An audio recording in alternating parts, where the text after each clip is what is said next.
पूर्णिया प्रमंडल के पुलिस महानिरीक्षक शिवदीप लांडे ने आज कटिहार पुलिस अधीक्षक कार्यालय में अपराध नियंत्रण का समीक्षा करने के बाद पत्रकारों को बताया कि सीमांचल में नशे का कारोबार काफ़ी तेज़ी से फैल रहा है, जिसके विरुद्ध सघन अभियान चलाए जाने की आवश्यकता है। उन्होंने कहा कि पूर्णिया प्रमंडल के कटिहार, पूर्णिया, अररिया और किशनगंज में इन दिनों शराबबंदी के बाद स्मैक, अफीम, प्रतिबंधित कोडीन युक्त सिरफ का कारोबार काफ़ी तेज़ी से बढ़ा है। साथ ही युवाओं में इसकी लगातार लत फैलती जा रही है, जिसकी मुझे यहाँ पदभार लेने के बाद ही जानकारी मिली। उन्होंने बताया कि इसको लेकर सभी पुलिस अधीक्षकों को इस बाबत नशा के विरुद्ध सघन अभियान चलाए जाने का निर्देश दिया गया है। उन्होंने बताया कि स्मैक समेत नशे के कारोबार में लिप्त किसी भी व्यक्ति को किसी भी सूरत में नहीं बख्शा जाएगा।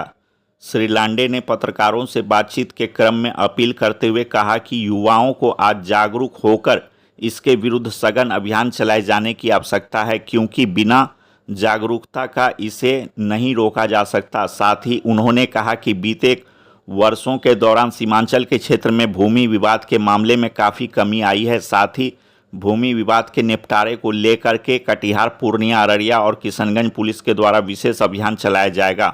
वहीं उनसे पत्रकारों ने जब पूछा कि अपराधियों के लिए क्या मैसेज है, इस पर उन्होंने कहा कि मैं खुद अपराधियों के लिए एक मैसेज हूं। और क्या कुछ कह रहे हैं पूर्णिया प्रमंडल के आईजी शिवदीप लांडे, देखिए इस रिपोर्ट में।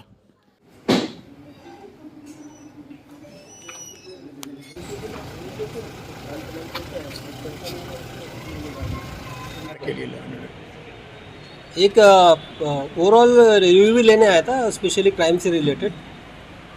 एसपी जितेंद्र से बात हुई और सबसे बड़ा सेटिस्फैक्शन ये है कि जितेंद्र ने बहुत अच्छा काम किया है यहाँ पे, क्योंकि आपके जो फैक्ट्स होते हैं, फैक्ट्स एंड फिगर, ये कभी झूठ नहीं हो सकते।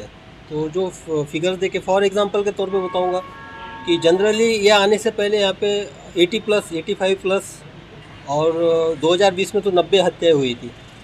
तो वो जो हत्याओं की संख्या है वो 60 के आसपास सिमटी है। तो 30 हत्याओं का जो एक कारण मैंने उससे पूछा, तो ये वो कारण भी रीज़नेबल लगा है कि जो लैंड डिस्प्यूट से रिलेटेड हत्या होती थी, इसका मतलब है कि थाना में लैंड से रिलेटेड इश्यूज़ को सुना जा रहा है। तो ये काफ़ी एक अच्छा साइन था कि हत्याओं की संख्या में कमी। लूट और डकैती, जो प्रॉपर्टी ऑफेंसेस है, जो मेरे लिए भी सबसे प्रायोरिटी रहती है, उसमें भी कंट्रोल है।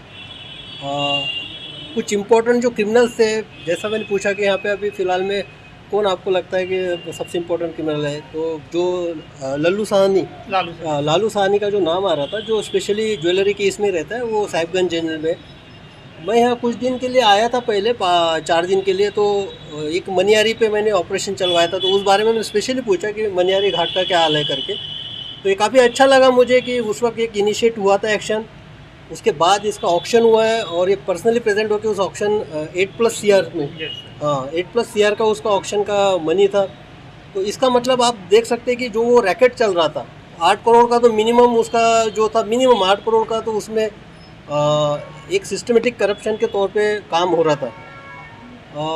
मनियारी घाट का एक इशू था। बाद में जो एक हाईवे बना, हाईवे का क्राइम का एक इशू है, उस पर कंट्रोल करने के लिए जितेंद्र ने अपनी इनिशिएटिव ली है। और अभी देखते हैं आने वाले समय में क्या चैलेंजेस रहते हैं। मेरे लिए तो 2 ही प्रायोरिटी थी, एक तो मनियारी घाट का जो मैंने इनिशिएट किया था, और नॉन बैंकिंग फाइनेंस का जो यहाँ पे नॉन बैंकिंग फाइनेंस यूनिट्स थे, उस पर भी मैंने कार्रवाई की थी जब आया था। तो उस बारे में भी एक रिव्यू हुआ है, तो उसमें डिटेल में बाद में बताऊंगा। सर, सीमांचल में स्मैक का घर बनती जा रही है, बात नहीं है ये। मैं पूर्णिया में जब आया और आने के बाद मुझे ये सवाल पूछा गया था, तो मैंने ड्रग्स में काम भी किया है, एंटी ड्रग्स यूनिट का मैं इंचार्ज भी था मुंबई में। तो वहाँ तो स्पेशली सिंथेटिक ड्रग का ज़्यादा ये था। तो सिंथेटिक मैंने MD था, मेफेड्रॉन वगैरह था वहाँ पे। तो उसमें मेफेड्रॉन पे कंट्रोल करने की कोशिश की थी, फैक्ट्री भी बस्ट की थी।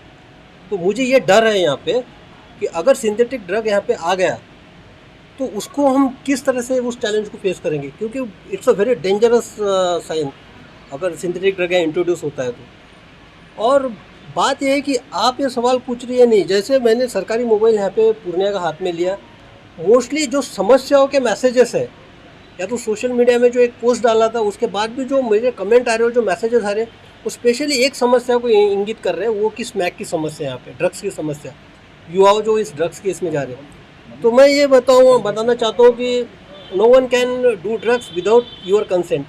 मीन्स ये जो ऐसा क्राइम है, फॉर एग्जांपल अगर प्रॉपर्टी ऑफेंस है, आपको पिस्तौल सटाएगा, चाकू दिखाएगा और आपसे छीनते ही करेगा, ये फोर्सफुल वाला क्राइम है, इसको तो रजिस्टर किया जा सकता है। लेकिन ड्रग्स का कंजम्पशन एक ऐसा क्राइम है जिसमें आपको फोर्सफुली ऐसा बंदूक लगाएगा, चाकू लगाएगा, आप कोई बोल नहीं सकता कि आप ड्रग्स लो, ये लो। तो इनिशिएट होता है जो विक्टिम है उसमें, या तो जो एक्यूज बनता है बाद में क्राइम में, उसी के थ्रू।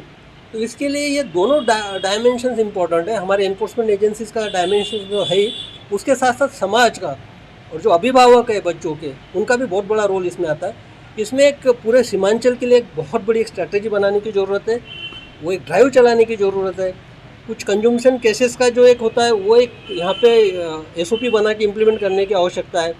फॉर एग्जांपल यानी जो कंज्यूमशन के केसेस होते, मुंबई का एग्जांपल बताता हूँ, वहाँ महीने के 1000 केसेस होते थे कंज्यूमशन के, और साल के करीबन 11,000 से 12,000।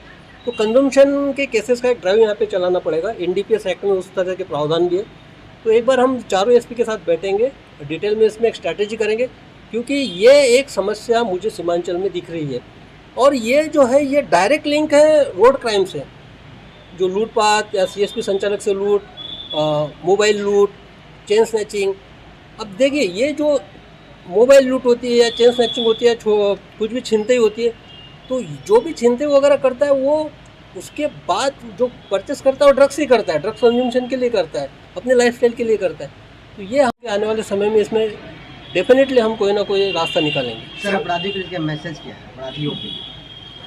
अपराधी के लिए मैं खुद ही एक मैसेज हूँ भाई, वो तो समझ गए, अब हम आ गए यहाँ पे तो कोई दिक्कत नहीं है। सर एक लास्ट सर, यूथ है आपका आइकॉन मानता है, हाँ। क्या कहेंगे ये जो स्मैक से दूर रहने के लिए क्या मैसेज देंगे? एक मैसेज नहीं, ये जो है ड्रग्स का जो शुरुआत होती है, ये डायरेक्टली अभी तो स्मैक के ऊपर जो है स्मैक्स ले रहे हैं। स्मैक जो है हीरोइन का एक सबसे लोएस्ट क्वालिटी का ये होता है, जो पेपर वगैरह आता है, उससे कंजम्पशन होता है। तो हर ड्रग की एक शुरुआत जो होती है वो स्मोकिंग से होती है, मैंने देखा है। तो आप इसको शुरुआती मत कीजिए, यानी आप शुरू में आप सिगरेट पीते हो, उसके बाद सिगरेट के बाद वीड मीन्स गांजा शुरू कर देते हो, वो सिगरेट के माध्यम से। गांजे के बाद आप चले जाते हो स्मैक पे। स्मैक में जाने के बाद होता है कि आपके ये साइकोलॉजिकली इम्पैक्ट करता है ड्रग्स, आपका माइंड आपके कंट्रोल में नहीं रहता है, आपको लत लग जाती है, आपको चाहिए रहता है ड्रग्स, उसके लिए क्या करना है, तो छीनते ही करना होता है, क्राइम करना है। तो इसलिए सबसे पहले मैं यही कहूँगा कि आप इनिशियल स्टेज पे मत जाइए, यानी स्मोकिंग और ये जो पहला स्टेज है उस पर मत जाइए। और अभिभावक का मैं फिर से बता रहा हूँ, समाज का और अभिभावक का बहुत बड़ा दायित्व है इसमें, क्योंकि ये इट्स 2-वे प्रोसेस। हम तो एनफोर्समेंट एजेंसीज तो हमारा काम करेंगे। अभी देखते हैं इसका डायमेंशन कितना है। एडिक्शन के बाद रिहैबिलिटेशन सेंटर्स का भी एक स्ट्रैटेजी होता है, उसमें देखेंगे, उसमें अभी काम करेंगे। Thank you sir. Thank you.